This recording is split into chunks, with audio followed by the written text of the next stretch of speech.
America ने Iran के खिलाफ मजीद सख्त इकदाम उठाते हुए इनकी कंपनियों और ऑयल टैंकर्स पर इक्तसादी पाबंदियां आयद कर दी हैं जो ईरानी तेल की दरामद में मुलव्वस पाई गई हैं। अमरीकी महकमा खजाना का कहना है कि यह फैसला ईरान की गैर कानूनी तेल बरामदात को रोकने और इस पर मौशी दबाव बढ़ाने के लिए किया गया है। पाबंदियों की जद में आने वाली कंपनियों में चीन की छोटी और आजाद ऑयल रिफाइनर शामिल हैं जो $1 अरब से ज्यादा मालियत की ईरानी खाम तेल की खरीदारी में शामिल रही है। अमरीकी हकाम का कहना है कि ये कंपनियां आलमी पाबंदियों के बावजूद ईरानी तेल की स्मगलिंग में मदद फराहम कर रही थी।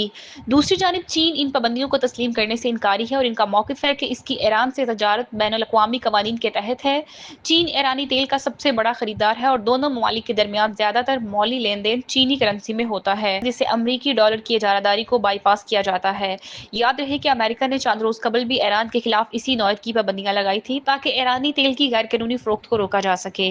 अमरीकी इकदाम का मकसद ईरान की मैशियत को निशाना बनाना और इसके तेल से हासिल होने वाले ज़राए आमदन को महदूद करना है।